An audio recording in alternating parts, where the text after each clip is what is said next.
इंदौर के Helen Keller के नाम से मशहूर गुरदीप कौर वासु न बोल सकती है, न सुन सकती है और न ही देख सकती है।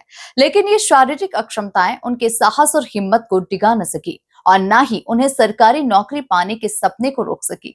सामाजिक, शैक्षणिक और सरकारी गलियारों में लंबे संघर्ष के बाद 34 साल की महिला का सपना आखिरकार साकार हो गया, क्योंकि उन्हें मध्य प्रदेश के वाणिज्य कर विभाग में नियुक्ति मिल गई है। देखिए खास रिपोर्ट। किसी मशहूर लेखक ने कहा था कि जिंदगी की सारी हार साइकोलॉजिकल होती है, यानी हम मन में हार जाते हैं तो सच में हार जाते हैं। इस लाइन को सच कर दिखाया है इंदौर की गुरदीप कौर वासु ने। इंदौर की हेलन केयर के रूप में मशहूर 34 वर्षीय गुरदीप कौर वासु बोल, सुन और देख नहीं सकी, लेकिन ये शारीरिक बाधाएं उन्हें सरकारी सेवा में आने का सपना देखने से रोक नहीं सकी। गुरदीप कौर ने अपनी मेहनत से सरकारी नौकरी पाकर इतिहास रच दिया है। उन्हें वाणिज्यकर विभाग में नियुक्ति मिली। संभागायुक्त दीपक सिंह खुद गुरदीप से मिले और उनका हौसला बढ़ाया। आनंद सर्विस सोसाइटी द्वारा प्रशिक्षित और शिक्षा प्राप्त दिव्यांग बच्ची के द्वारा अपनी लगन और अपनी मेहनत से शासकीय सेवा में चयन की उपलब्धि पाई है। यद्यपि वो क्लास 4 में चयनित हुई हैं, लेकिन ये इसलिए बहुत ही प्रशंसनीय बात है कि उन्होंने दिव्यांगता के बावजूद अपनी पढ़ाई से, अपनी मेहनत से उन्होंने शासकीय सेवा में स्थान पाया है। आज उनसे मुलाकात हुई है। हमने उनको शुभकामनाएं दी हैं कि वो जिस लगन से, मेहनत से अपनी शिक्षा प्राप्त कर रही हैं, आगे प्रगति करने के लिए प्रयास कर रही हैं, उनको अपना प्रयास जारी रखना चाहिए, ताकि जो दूसरे इस तरह के बच्चे हैं जो दिव्यांगता के कारण उनके मन में कई बार ये बात आती है कि हम शासकीय सेवा कर पाएंगे कि नहीं कर पाएंगे, तो उनके लिए भी ये एक अनुकरणीय उनकी उपलब्धि है। उनको मैंने बहुत शुभकामनाएँ दी हैं और आनंद सर्विस सोसाइटी का ये प्रयास बहुत ही सराहनीय है, प्रशंसनीय है कि वो समाज के दिव्यांग वर्ग के साथ बहुत ही मेहनत और लगन से काम कर रहे हैं। सोसाइटी को और बच्ची को मेरी तरफ से बहुत शुभकामनाएँ। सोचिए, अगर कोई देख नहीं सकता, सुनने में अक्षम है और बोल भी नहीं पाता, तो वो अपनी बात कैसे रखेगा? साइन लैंग्वेज तक उसके काम की नहीं, क्योंकि कोई कुछ इशारे भी करेगा तो वो देखेगा कैसे? बाहरी दुनिया से संवाद के सारे सेतु ही टूटे हुए हैं, तो वो क्या कर पाएगा? और यदि इसके बाद भी कोई हिम्मत न हारे, बुलंद हौसलों से 12वीं पास करे और सरकारी नौकरी भी हासिल कर ले, तो उसे करिश्मा नहीं तो और क्या कहेंगे? इस करिश्मे के पीछे आनंद सर्विस सोसाइटी के ज्ञानेंद्र और मोनिका पुरोहित का बड़ा हाथ है। पुरोहित ने कानूनी लड़ाई भी लड़ी ताकि गुरदीप को परीक्षा में मुख्य बधिर राइटर मिल सके। क्लास 4 तक, लेकिन आगे पढ़ाई के कोई साधन नहीं थे।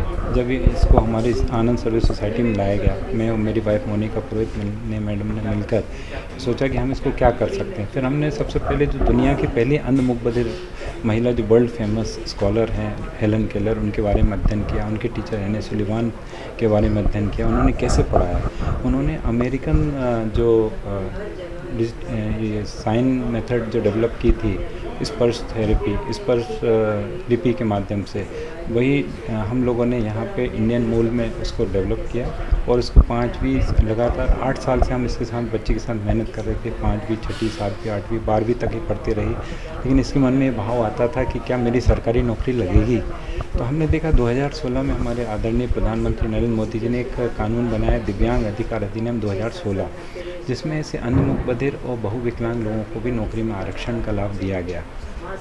तो जब ये शासकीय स्तर पर भर्ती निकली तो हमने ये बात रखी कि जो ज़्यादा दिव्यांग है और जो खासतौर पे बहुविकलांग है, क्योंकि दिव्यांग अधिनियम 2016 में हमारे प्रधानमंत्री मोदी जी ने कानून बना के पास करवाया है, उसका पूरा अधिकार है। काफ़ी रेजिस्टेंस था, बहुत संघर्ष है, पढ़ाई लिखाई इतनी आसान नहीं थी स्पर्श लिपि से पढ़ाना। और एक मुख बधिर राइटर हमने इसके लिए रखा था, क्योंकि ब्लाइंड बच्चों की एक नॉर्मल राइटर लगता था, लेकिन ये अंध मुख बधिर तीनों हैं। इसके लिए मुख बधिर बच्चे की राइटर की लड़ाई लड़ना, माध्यमिक शिक्षा मंडल ने इसके लिए विशेष अनुमति दी जब इसने परीक्षा लिखी।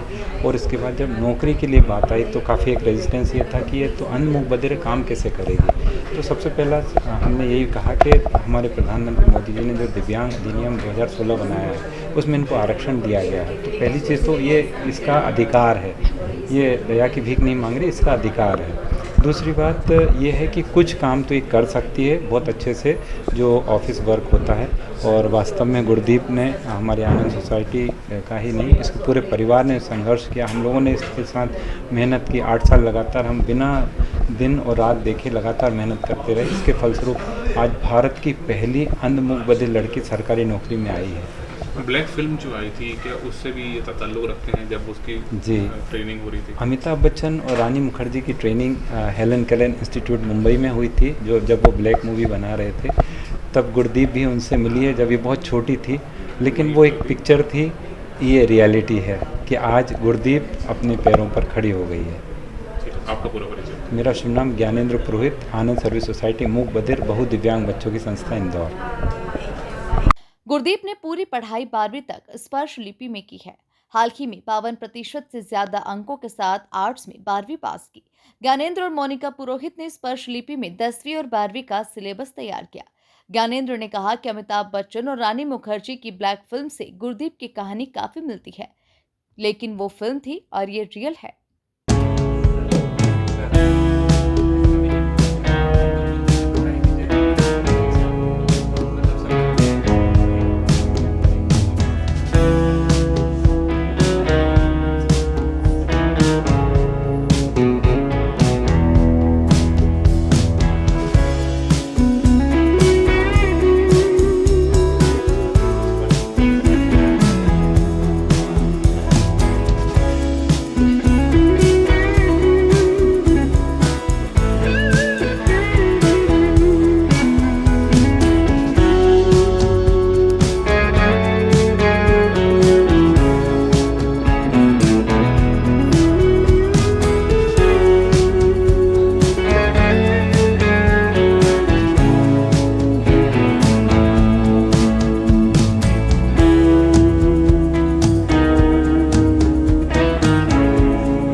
हेलन केलर अमेरिकी लेखिका शिक्षिका थी और वह दृष्टिहीन और बधिर होने के बावजूद विश्व भर में प्रेरणा का स्रोत बनी।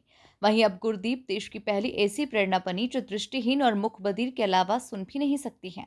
Bureau report, MP news, Indore.